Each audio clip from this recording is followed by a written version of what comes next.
City Mayor Marc Brian Lim was destined for politics. His parents served as mayor and city councilor in the past, but the newly minted Mayor Lim is now being challenged. Running against him is the former mayor he defeated in 2019. Can he stand his ground? In the run-up to the 2022 elections, we go local. We dive into the politics in your province, city, and barangay, and talk to the public servants who have a direct hand in shaping your community. I'm Taruc. And I'm Cheryl Cosim.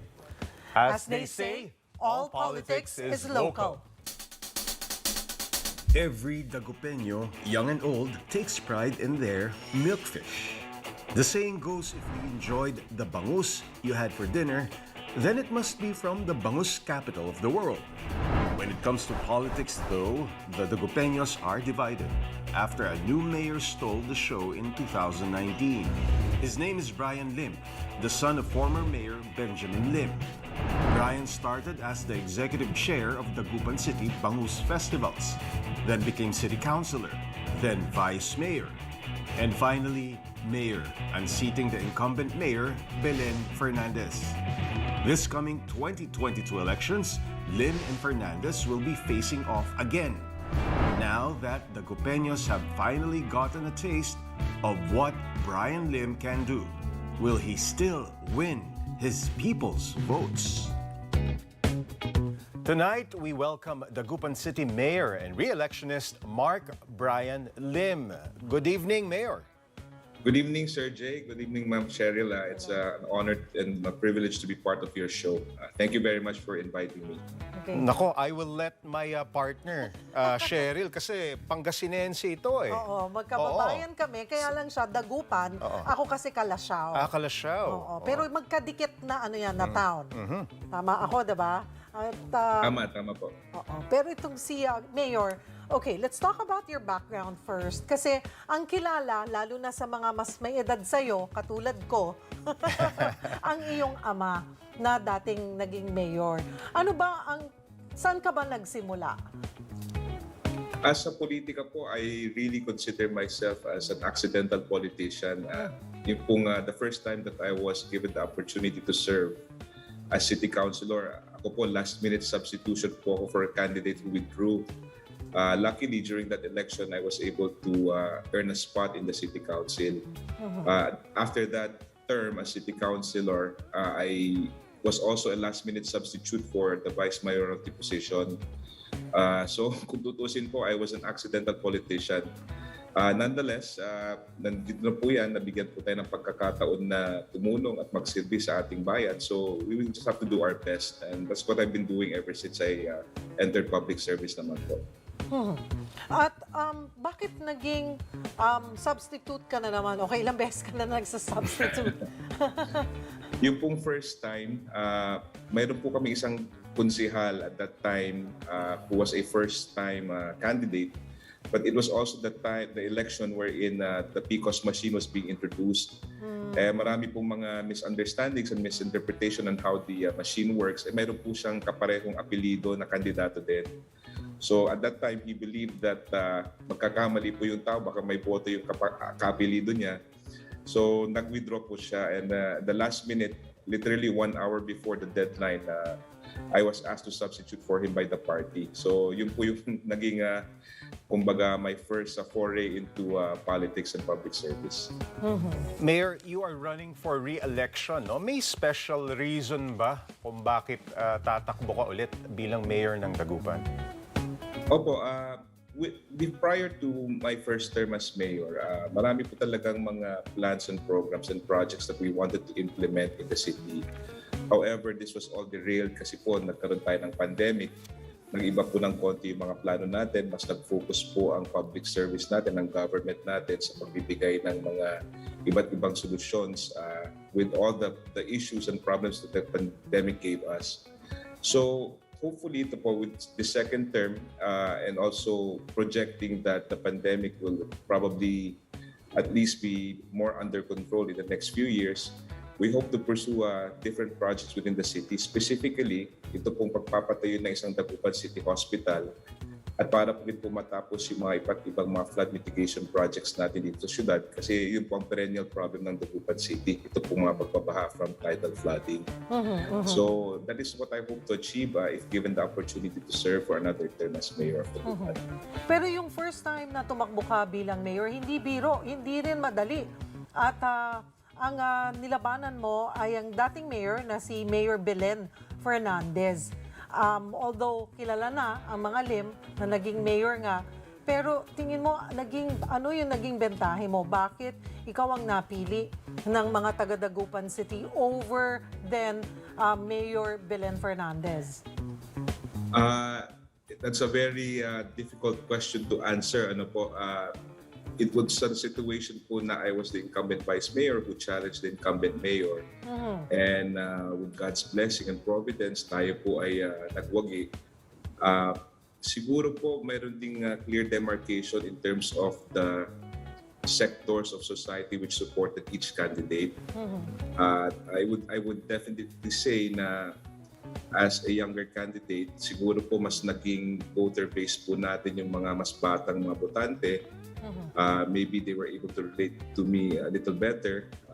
Pero it was really difficult also because challenging an incumbent is always never easy. Yes. So talaga pong pinaghirapan din po natin, nagkampanya rin po tayo at with God's blessings, ika nga po, nanalo po tayo. So we are just going to have to serve to the best of our abilities with the opportunity given to us. Sundan ko lang, partner, na Sige. sabi mo nga, tingin mo naging base, yung mga kabataan during that time. Pero ngayon, magtatapat kayo muli. At nakita na nila how you served to your first term. At meron na rin silang history kung paano nagsilbi bilang mayor si Mayor Belen Fernandez noon. Tapatan na ngayon. At ang basihan na nito is kung paano nyo pinagsilbihan ng mga taga Dagupan or mga Dagupeños. So, tingin mo, ano ang magiging bentahe mo this time? As a candidate po kasi, especially if you are a re-electionist, number one, I think dapat po you have to be at least comfortable or confident po sa mga nagawa nyo during your term. Whether ito po ay isa sa puso ng mga taong bayan all the way to election day is still a question that needs to be answered or will be answered eventually. Of course, after that, you also have to organize your team. You also have to strategize and plan your campaign to ensure your re-election. So, tulad po na aking sinabi, yung pong whether or not what you have achieved during your term is something that will be held in the hearts and minds of people remains to be seen. But something that you hope for, but will be reflected, I think, pag dumating na po yung araw ng halalan. So, yun po. Ako naman po, I'm quite comfortable with what we have done. We have done our best, especially during this most difficult time ng pandemic. So, sana po, it will be good enough for the people to consider me once again as their mayor of the city. Alam mo, Jay, iba itong maglalaban na ito. Pareho silang, tama ba, parehong mga negosyante ang kanilang background. May kanya-kanya Sa silang business malls sector. na Okay. pinatatakbo. Yung kanyang ginakalaban, may malaking mall, yung kanilang pamilya nila Mayor Lim ay may mga malaking mall din. So, pagdating sa negosyo, Sa negosyo, medyo magkalaban. Sa politika, magkalaban pa rin. magkalaban din. Oo. Okay, ang next question ko sa inyo, Mayor, CEO pa rin ho ba kayo ng Magic Group of Companies? And ang follow-up doon, hindi ho ba naging mahirap sa inyo na iwan ng business sector para sumabak dito sa larangan ng politika? Hindi na po. Actually, when I started my political career, I had to give up that position. At currently po, that is being held by my sister and some other family members. So ano po tayo, 100% talaga focus on public service dito po sa Dagupan City. Thankfully, also, yung pong posisyon ng mayor has been it's very difficult to be mayor, especially this time, but it's also very fulfilling kasi you definitely see right away yung effect ng mga gagawin mo. I think all local chief executives have that experience now na kung ano man yung ginagawa nila na tulong sa kanilang mga kababayan, parang instant na nakikita natin. And that in itself is enough to parang to encourage or to inspire you to keep going and to keep moving forward and to keep doing your best. So yun po. Sa ating pagbabalik, pag-usapan natin yung mga issues. Kasi sa Dagupan daw, kahit na high tide, ay pag hina-high tide, kahit walang ulan, pero high tide, baha, yung papunta sa bahagi ng munisipyo. At saka sinasabi rin naman na paano susolusyonan. Kasi alam ko, Mayor, isa yan sa mga ikinampanya mo. Sabi mo, ay aayusin mo ang problema sa baha. Sinasabi rin, gumanda ang palengke naman. Binabaha, pero maganda at mas malinis daw ang palengke ngayon ng Dagupan. So ilan yan sa mga nakalap ko na impormasyon sa mga kababayan ni Mayor Lim. Pag-usapan din natin yung bangus. Bangus? Mamaya, masarap ang bangus dyan. Ayun, talagang hindi na dapat pinagdedebatehan yun. Ayan. We'll just pause for a short break. You're watching All Politics is Local. Stick around. We'll be right back.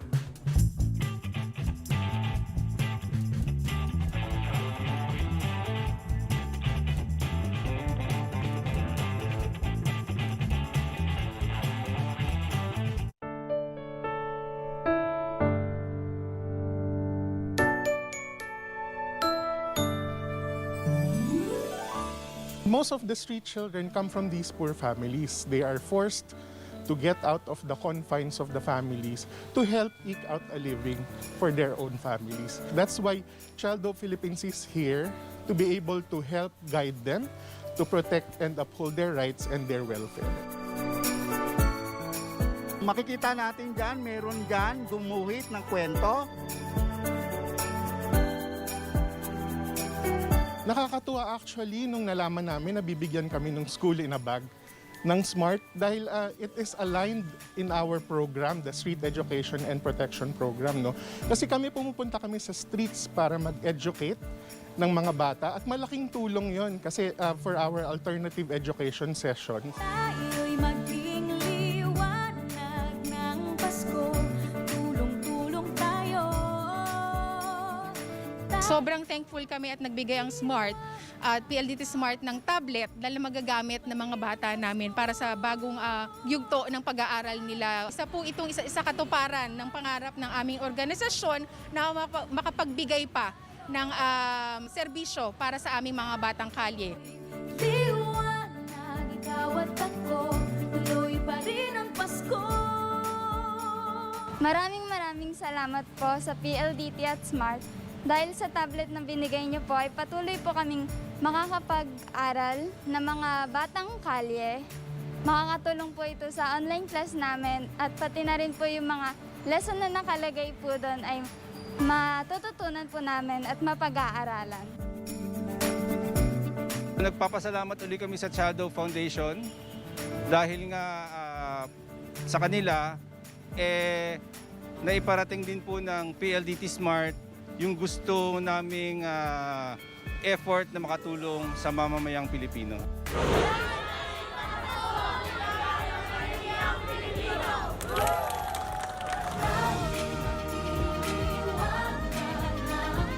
Asahan mo tuloy pa rin ang Pasko, maligaya bayanihan Pilipino.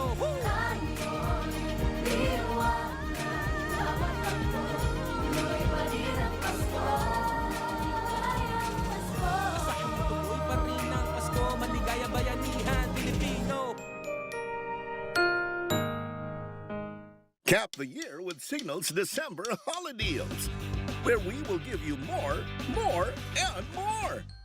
Enjoy more discount with 200 pesos off. More perks with 1 month free subscription. Top it all off, more channels to discover with the Christmas Channel Blowout.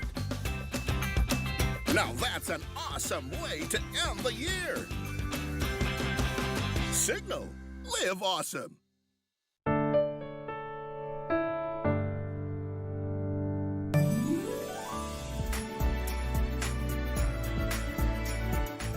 Magtatapos na ang taon, pero ang ating teleserbisyo at pagtutulungan tuloy-tuloy lang at lalo pa nating pinaiigting.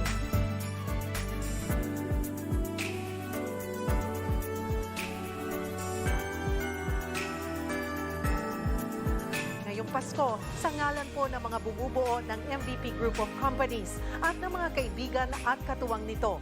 Inaanyayahan po namin kayong maging bahagi ng isang maligayang bayanihan Pilipino.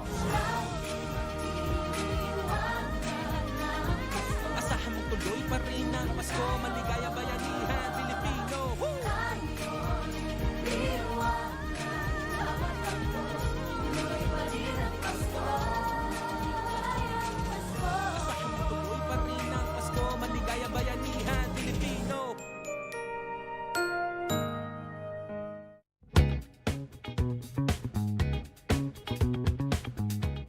Welcome back. You're still watching All Politics is Local. With us is Dagupan City Mayor and re-electionist Marc Brian Lim. Kanina yung aking hanging question, yung mga issues. Okay.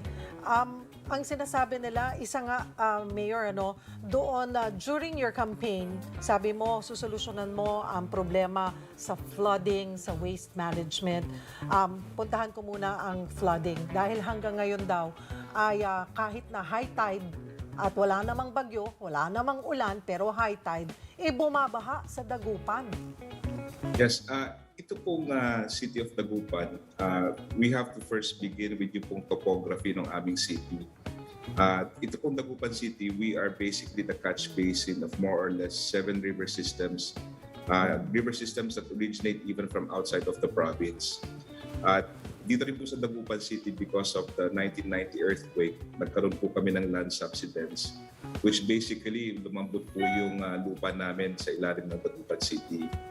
And because of this, napansin po namin with global warming effects also, rising sea levels, almost every year we notice na pag tuwing nagka-high tide po, mas tumataas ang tubig. Even yung mga bahay dati, mga lugar dati na hindi natataba ng bahay, natataba na po ngayon. So ang una po namin ginawa is that for the longest time, wala po kasi kaming fina-follow na flood mitigation plan. It was always just paggawa ng drainage dito, ipataas mo yung kalsada doon, pero wala pong comprehensive plan in trying to solve it both in the short term and the long term. So what we did at the start was we convened po local hydrologists, local engineers, local architects who gave their time and efforts for free. We sat them down and sabi namin, are you willing to be part of the Flood Mitigation Council of Dagupan City? Ang responsibility po is that we will write down once and for all the short-term and long-term plans that we need to do to resolve the flooding in the city.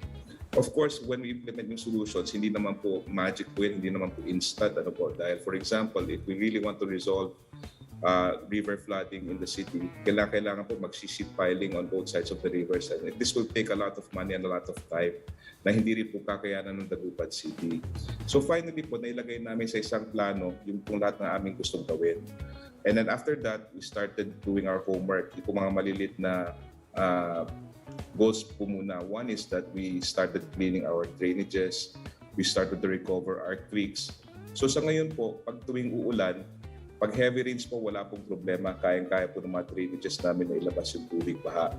Ang nagiging problema po namin is after stormy weather, 3 or 4 days after, pag bumaba na po yung mga tubig baha galing ng province of Benguet at ibang mga parte, and the rivers start to swell, yan po talaga yung nagbibigay ng tidal flooding sa amin.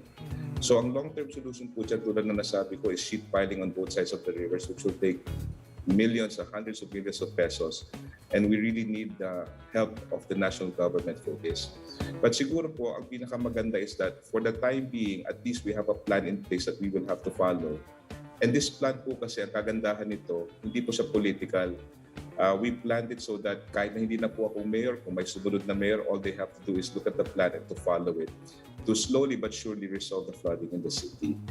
So yun po ang developments na nangyayari po sa amin dito. Okay. Mayor, let's talk about domestic tourism. During the pandemic, isa ito sa mga tinamaan talaga. And ano ba ang naging epekto nito sa Dagupan, and how do you plan to uplift itong larangan na ito, itong industriyang ito ng domestic tourism, being one of the major cities in Pangasinan? Prior to the pandemic, I think Dagupan City was a very good destination for tourists coming into the province who want to see the province and not just Dagupan City. So if we talk about yung mga tourists who want to go to the Church of Manawag, who want to see 100 Islands, who want to see the Lingayen capital, they usually choose Dagupan as their kumbaga yung headquarters po nila. They will stay here, stay in our hotels, eat in our restaurants, and see the province from our city. But of course, with the pandemic, nagkaroon po ng maraming restrictions, travel restrictions, nag-istricto po yung mga borders natin. Ngayon po, we are now requiring vaccination cards. So talagang tinamaan din po yung tourism industry. But I think this is a common experience, not only in Dagupan City but for the entire country, if not the world for that matter. So talaga po ang way out of this tourism downturn is really, I think, goes back to the most basic solution, which is vaccination. If we can just vaccinate as many people as we can and open our borders, be less restrictive, I think naturally tourism will come alive again. So ngayon po na medyo our public health crisis is a little bit under control in the sense that we have very low number of active cases. We are starting to begin to see more tourists coming in again to the city and to the province. But hindi ko po masasabi na it was the same prior to the pandemic. So again, I go back to that proposal that we do massive vaccination, reduce vaccine hesitancy as best as we can. And so we can go back to a new and better normal, which naturally and logically will spur more tourism and economic activities. At kasama kasi doon sa tourism, yung kilalang bangus industry. Yung bangus. Diba? Meron pa yan Bonoan bangus, masarap. Tama ba ako tuwing May? Diba? May ano yan? Festival ba? Oo, meron yang longest, Yung ihaw-ihaw ba yan? Ihawan ng bangus, diba? Sabay-sabay yan. May mga ganun. Yes, early 2000s po, when former Mayor Benji Lim was the mayor, they started the Bangus Festival, which became the signature festival po ng Dagupan City. Similar to Sinulog, Kadayawan, different festivals from different cities. We do it annually, and this is really the pinakamalaki po na parang touristic event. And we definitely know this for sure because all the hotels are fully booked, all the restaurants are fully occupied, public markets, lahat po ng mga vendors nakakabenta, lahat po ng mga iba't ibang mga stores along the central business district make money because of this. The PUV operators also make money. So napakalaki po itong Bangus Festival for us. However, unfortunately, because of the pandemic, hindi po namin siya nagawa in 2020 and in 2021. So hopefully, we are keeping our fingers crossed if our vaccination accomplishment in Dagupan City may reach 95%, even close to 100%, and of course with the approval of the IATF and the President. Our hope is that maybe we can have a Bangus Festival next year, and of course with public health safeguards in place. So yun po talaga yung goal natin, and we are hoping that this can happen in 2022. Ano po ang ginawa ninyo during the pandemic para makapag-adapt or maisalba yung industry po ng bangus na mainly marami pong mga negosyante, mga MSMEs na yan po ang pinagkakakitaan nila? Opo, alam niyo po medyo maswerte po kami nung panahon ng pandemic kasi po yung bangus industry namin was resilient. And I think some factors kasi po nag-contribute to this. One was the African swine fever na nagpataas po ng presyo ng mga pork products. I think that was one factor. Ito pong bangus industry natin parang naging alternative source of protein ng marami ng ating mga kababayan. So naging resilient po yung bangus industry natin. We monitored po during basically the last 18 months, we've been monitoring the price of bangus per kilo. Kasi yan po yung gauge namin if the bangus industry is healthy. So far, resilient po siya. The prices were maintained and there were even times na medyo tumaas yung presyo, of course to the benefit of the growers and the different distributors and retailers of the bangus. Kaya so far po, so good ang bangus industry namin despite the pandemic. Pinag-uusapan natin yung pandemic, COVID-19, no? Mayor Brian, you tested positive for COVID-19 in May 2021. Dagupan City, in particular, has had higher COVID cases than any other municipality in Pangasinan. Biggest challenges po in your pandemic response? Yes, in Dagupan City, we are still the center of not only commerce and education, but also of hospitals. In Dagupan City, to date, we have more or less 11 hospitals. Even the Region 1 Medical Center, the largest government hospital in the region, is in Dagupan City. Dito po sa city namin, we have more or less 10 private hospitals operating. So during the pandemic, lalong-lalo na po nung panahon nung nagkaroon tayo ng Delta surge, many other municipalities were very dependent on Dagupan in trying to bring their patients dito po sa amin. Of course, for humanitarian reasons, we kept our borders open to them and we accepted them because that is under the law. We have to accept people who are in need of medical attention. So wala namang problema doon. But because of that, in August, September, nagkaroon din po kami ng surge. So the way we prepared for it was, of course, the city prepared oxygen tanks that can be deployed po sa mga bahay-bahay kung sino po nangangailangan. We also built what we call a step-up facility. It's a free facility na pwede pong tumanggap ng mga patients na hindi makahanap ng hospital bed. And in this facility, we gave different medicines to them to treat their COVID symptoms. Even giving them steroids, antibiotics for free. We didn't even ask for their field health cards or anything like that. Binigyan na po namin ng libre to be able to save more lives. Thankfully, in the 1 month after the surge, we saw a downturn of cases. And right now, we are, I think, below 30 in terms of active cases. So we can definitely say that as of today, we have somehow alleviated yung mga kababayan namin from this COVID-19 menace.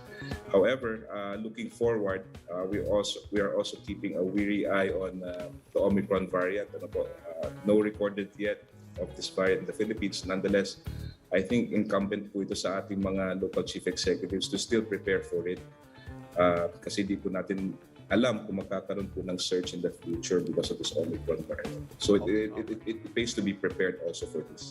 All right, Mayor, we'll just pause for a short break. When we return, we find out where our candidates stand on certain issues. You're watching All Politics is Local. Stick around, we'll be right back.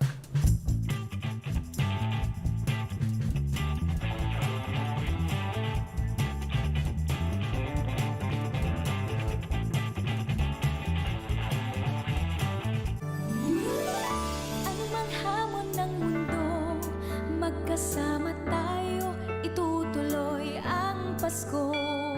Ang storya ng Arya, very humbling, no? Dahil ang may-ari niya mismo ay nagwa-waiter. Ang kanyang wife ay tumutulong sa reception. So talagang sila sa sariling sikap nila, nakita namin na ito talaga yung mga elemento para maging successful ang isang business. At nakikita mo na sa kanila pa lang ay meron ng puso sa pagsiserve at pag-entertain ng mga tao. Kapit sa pag-asa, sama-sama, pangarap ng isa't isa. Arya Gastropub is a beach-themed rooftop resto bar na located dito sa Quezon City. Kaka-open lang namin last October 18 and currently running 2 months pa lang dito sa business na ito. Nandito naman kami sa isang restaurant sa Quezon City, sa Arya, na kung saan namigay din kami ng Noche Buena packs para sa mga waiters, cooks, yung mga bouncers, security guard, valets. Narito't hawak kamay sa Ginawa namin to kasi nung nag-open up ang economy at pati ang mga restaurants ay tumatanggap na rin ng mga alfresco para mas madami makakakain. Nakita namin to by chance at kumain kami. Nakita namin kung gaano talaga ka-enthusiastic yung mga waiters sa pagsiserve sa kanilang mga customers after a long time na wala silang trabaho. Gusto ko lang po pasalamatan sila Ma'am Melody, sila Sir Benji at yung kanila pong grupo sa pagiging very generous talaga at napaka mabuting puso. Kaya talaga mas maganda ang Pasko dito sa Arya Gastropub dahil po sa inyo. Maraming salamat po.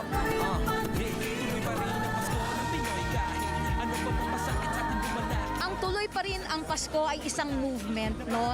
Wala itong grupo or affiliation. Ito ay isang bayanihan effort para sa lahat ng tao. Sa ating maliit na contribution, kahit ano pa man yan, pag pinagsama-sama ay malaki din. At mas maraming tao ang matutulungan. So sa isang pagsasamahan, sa ating isang bayanihan, tayo ay makakapagbigay ng ligaya at pag-asa sa ating mga mamamayan. Tuloy pa rin ang Pasko, maligaya bayanihan Pilipino.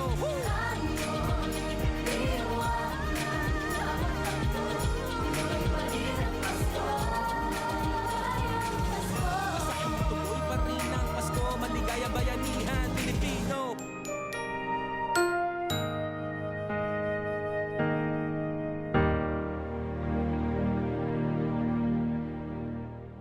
Cap the year with Cignal's December holiday deals, where we will give you more, and more. Enjoy more discount with 200 pesos off. More perks with 1 month free subscription.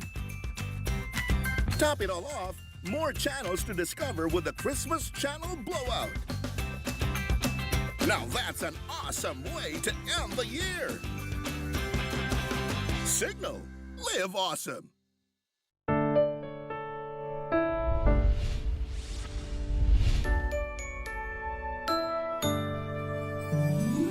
Sinama namin ang aming partner sa PLDT Home, Fiber Home at Smart Communications, Paymaya.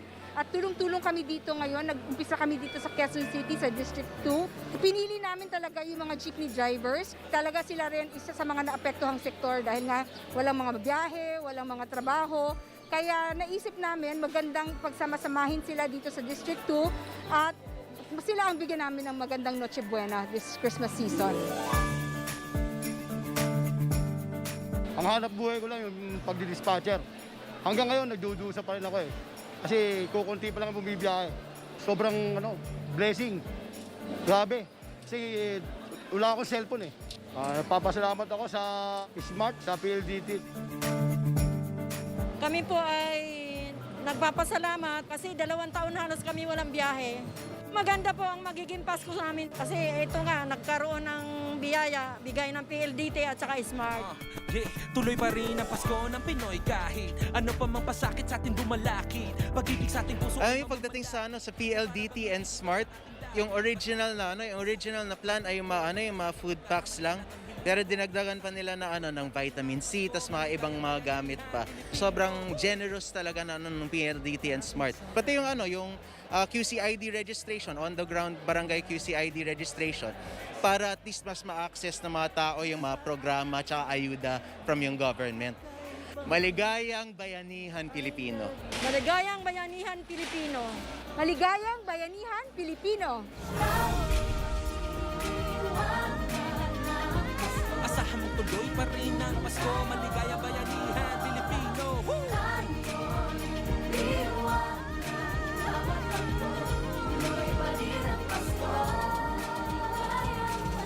Asahan mo tuloy pa rin ang Pasko, maligaya bayanihan Pilipino. Sa ika-16 na anibersaryo ng Go Negosyo, handog nito ang espesyal na negosyo para sa inyo. Kilalanin ang ating 2022 presidential aspirants at alamin ang kanilang mga programa para sa small business owners. Kandidatos, mapanood sa One News at 1PH.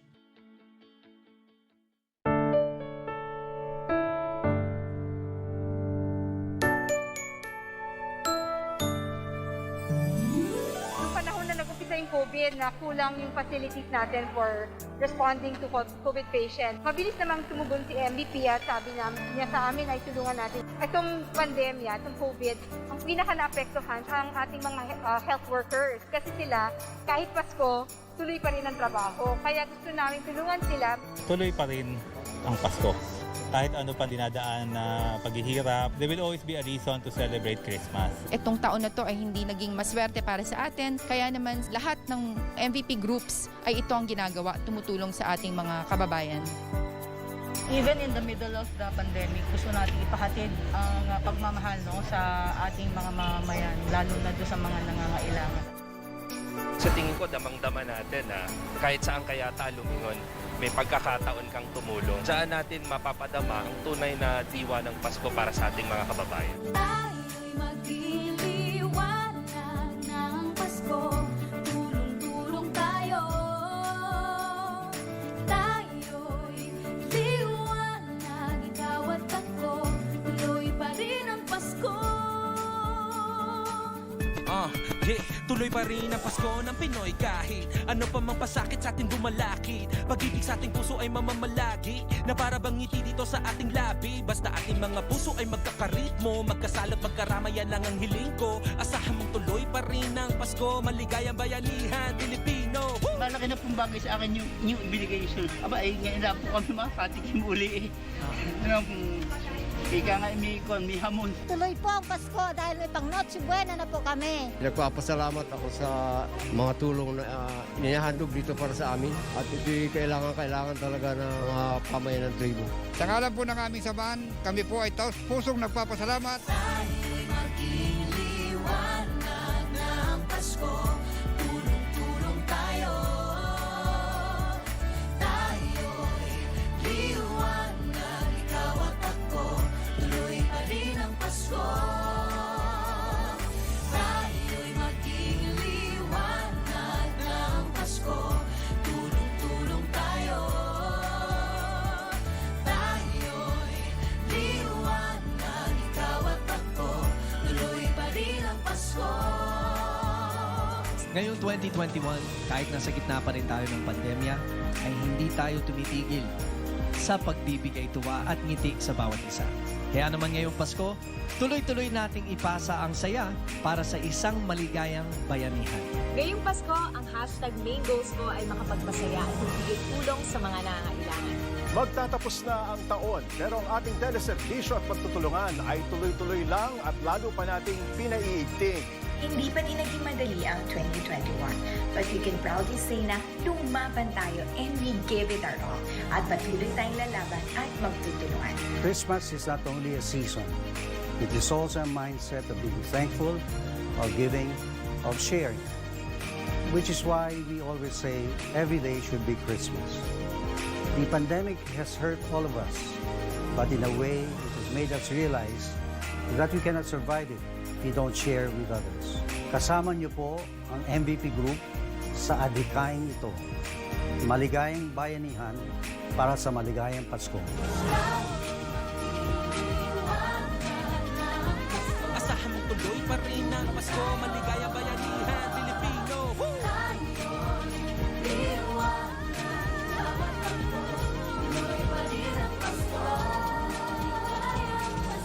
Asahan mong tuloy pa rin ang Pasko, maligayang bayanihan Pilipino.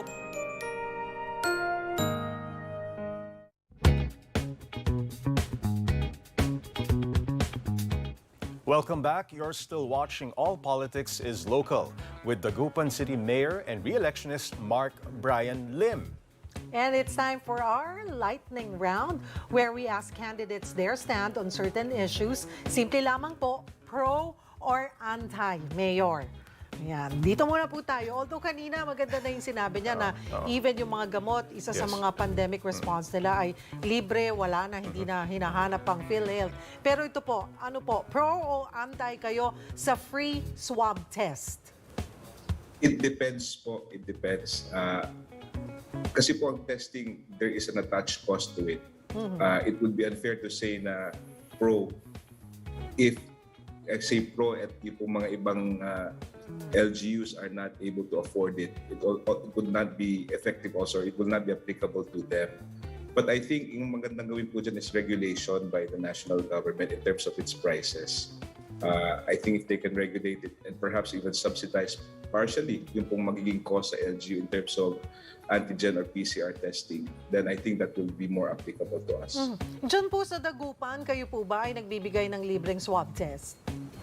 Yes, nagbibigay po kami ng libreng antigen test po. Since the local government, nakabili po kami ng mga antigen test kits and ito po ginagamit po namin basically to minimize yung pong mag-RT-PCR. So pag nag-positive po sa antigen test, then we send them for the RT-PCR testing. Laking bagay yan. Okay. Mandatory face shields Pro or anti? There were reports, scientific reports that said that face shields minimize po yung possibility of acquiring COVID-19. But I think for now, we don't need face shields unless it's in a medical environment such as hospitals or clinics, especially those who are treating COVID-19 patients or may be exposed to COVID-19. I think face shields will be required in that scenario. But generally po, hindi na po kailangan. Ito po, no jab, no job. No job, no job. Ako po sa totoo lang, I agree with the stand of Dole, Secretary Bello, wherein gusto po nilang gawing requirement among workers yung magpa-vaccinate. Pwede pa ba ito? However, it also contravenes dun po sa right ng person to choose whether or not to receive the vaccine. Ang nagiging ano po nito, nagiging resulta po kasi nito is that the employees will now be forced to test themselves at their expense, which will also be very heavy for them. So I think ang importante po muna is best effort natin to educate those who are hesitant to get the vaccine and try to convince them to get vaccinated. Personally po, I believe that vaccination is very, very important. We should give it to as many people as possible. Kamusta po ang level ng hesitancy sa Dagupan pagdating sa bakuna at gaano na po karaming mga Dagupenyo ang nabakunahan? In fairness po, ang vaccine hesitancy, I think not only in Dagupan but in the entire country is going down. Going down. Kasi po, yung first few weeks that we were vaccinating, marami pong takot, marami pong hindi nakakaintindi. But the more people we vaccinate, there's also what we call yung word of mouth. And when people share their experiences about their vaccination, na hindi naman po matindi yung side effect, or that they feel more secure, or that they feel more protected, I think the word of mouth by itself is reducing vaccine hesitancy. Of course, hindi po natin mawawala, hindi po natin ma-eradicate completely yung vaccine hesitancy. And that is where the different public officials really come in, and it's really to do their jobs and try to convince people to get vaccinated or to educate them to get vaccinated. Dito po sa Dagupan City, ang accomplishment po namin, organically, if we're just talking about the local government unit initiated vaccination, we are well beyond the target set by the DOH of 70%. Kung idadagdag pa po namin yung output from the Region 1 Medical Center and other private hospitals and other private entities who are doing their own vaccination, I think we are closer to 80%. So we are definitely beyond the target set by the national government. So I think that's also a factor po kung bakit medyo mabilis namin napaba yung mga panibagong kaso from the Delta surge that we experienced a few weeks ago. Mayor, sa usapin po ng political dynasty, kayo po ba ay pro or anti? Ako po, it's very hard kasi po pag sasabihin ko po na ako ay anti, people will just point the finger at me and say, oh, ito political dynasty ka naman, di ba? So I try not to think of it as someone's birthright to be in politics just because family members were in politics. I think I'd rather focus on if you are given the opportunity to serve, whether you are a newbie in politics or you are from a family that has been in politics for a long time, it's always very important na ipakita mo na lang yung best na magagawa mo and to always keep doing your best. And I think that is the best argument just in case the political dynasty argument comes up. So ako po, I never look at myself na parang, anak ka ng dating mayor or ganyan. Ako po, I just try to chart my own path. I try to do the best I can. I try to help as many people as I can. Of course, no one is perfect. Hindi naman po tayo perfect. At some point, magkakamali ka rin. But the most important thing is if you are humble enough to know that you've made a mistake or that you can correct something, then do it. I think the best argument against it is to always do the best you can as a public servant. Follow-up lamang, partner, no? Ano pong maisasagot nyo dun sa nagsasabi na puro Lim na lang ba, puro Belen na lang ba? Ito na lamang ba ang magsisilbi sa ating bayan dito sa Dagupan City? What would be your reaction? Definitely, I always am looking forward to new and emerging leaders from the city, beyond the two that are competing for the position of mayor. In fact, ako po mas nasisiyahan ako if there are more people who would like to try their luck in public service. That is what we need. And kung babalikan po natin yung mga ginagawa natin sa syudad, like professionalizing and expanding our scholarship program to help more people earn their diplomas through financial assistance, I think that is in a way planting the seeds of creating future leaders for the city. Ako po, I have no illusions of holding on to this position. Alam naman po natin there are term limits set by the Constitution. Alam naman po natin na no position being held in government is permanent to any person. At somewhere down the road, someone is going to take over, someone is going to win an election. Ako lang po, ang gusto kong mangyari is during my term, we also have the chance to parang kumbaga develop young new leaders to come into the scene. Ako po, I'm very, very open to that fact. So, sana po, in the near future, there will be other names who will, try their luck in Dagupan City to serve our beloved city. Siguro, since may oras pa po tayo, puntahan ko po yung ilang mga issues. Isa rin sa ipinangako nyo po during your campaign ay employment. Kamusta po ang employment ng mga Dagupeños?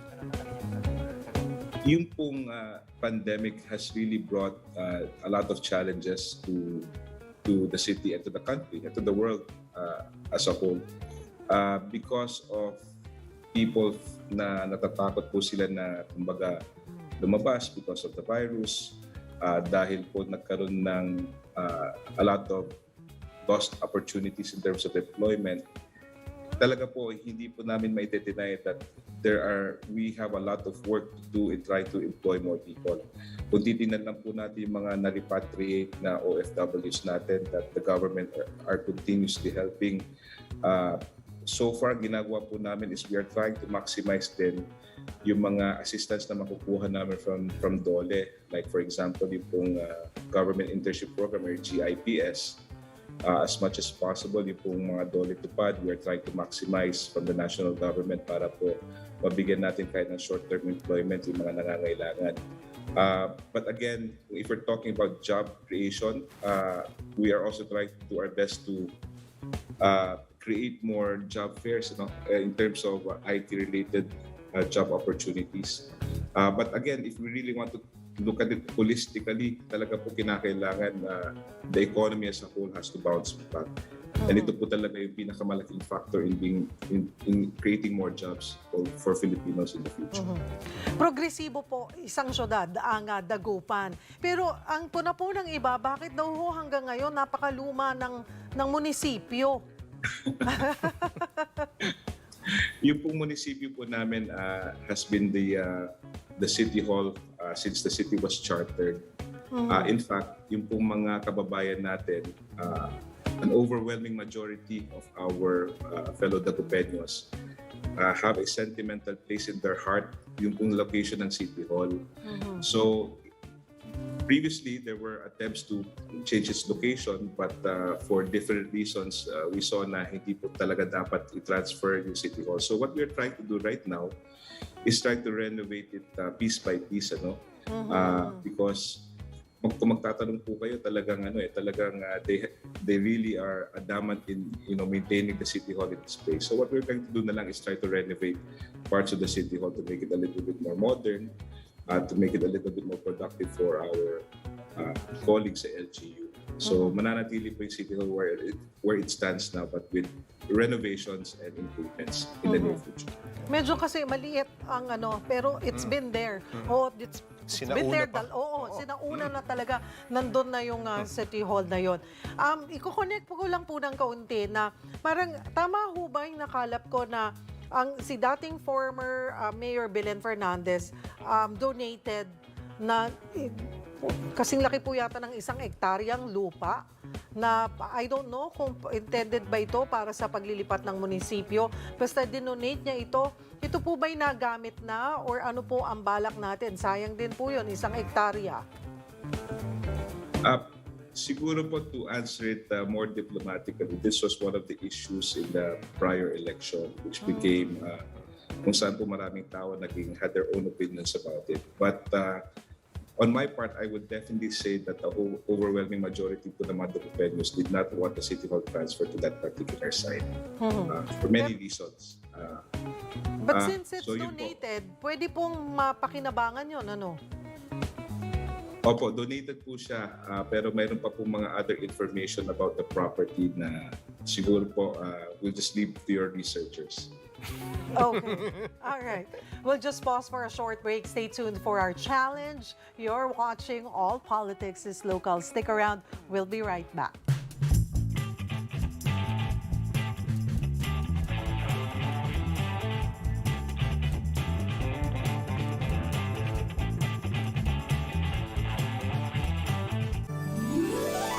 Anumang hamon ng mundo, magkasama tayo.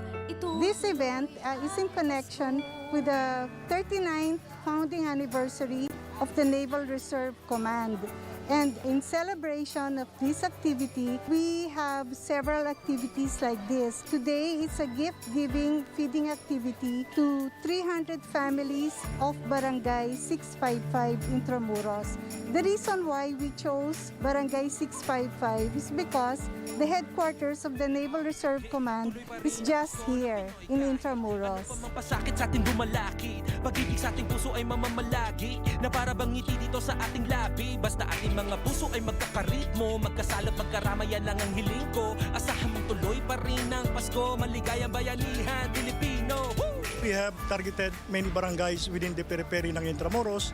Isa ito po sa nabiyaya namin, 655. Sa dami na rin po ng mga tao, pangangailangan, and coordinations na ginagawa ng aming CMO. And security, kinonsider din namin. Today, we released food packs that are fully grown completely in Rosario, Batangas. We also engage the elderly in our community.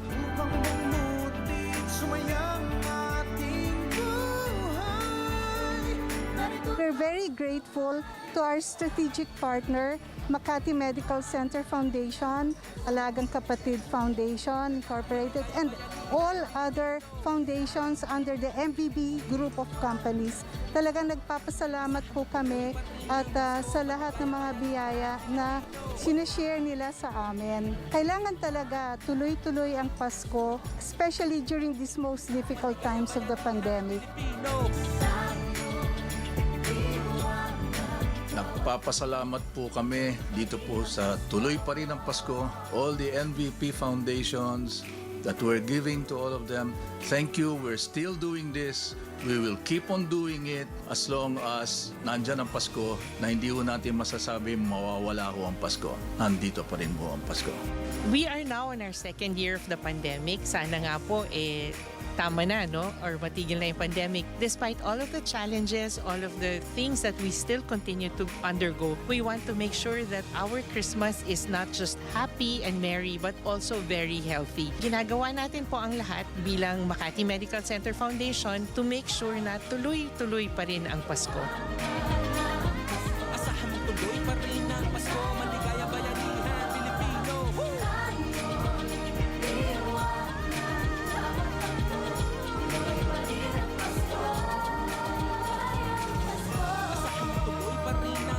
Maligayang bayanihan, Pilipino.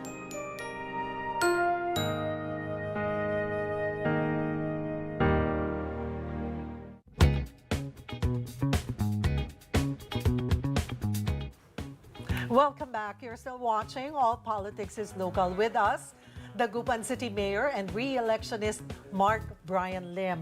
Kung napawisan po kayo sa ating lightning round, ay patikim pa lamang po yun dahil ito ang totoong challenge. Okay, Mayor, we heard one of your hobbies is cooking. So magaling ka magluto. Since Dagupan is known for bangus, we'll give you 5 known bangus recipes.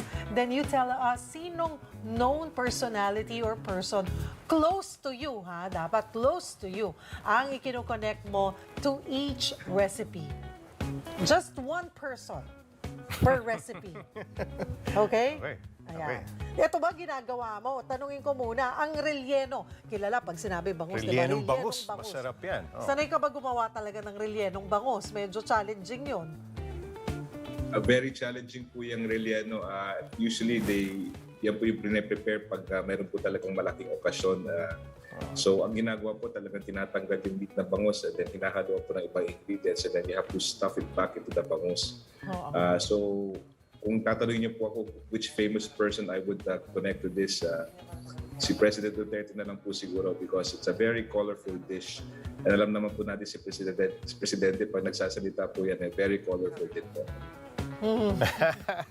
Sino po ba ang susuportahan natin na presidential aspirant ngayong darating na eleksyon?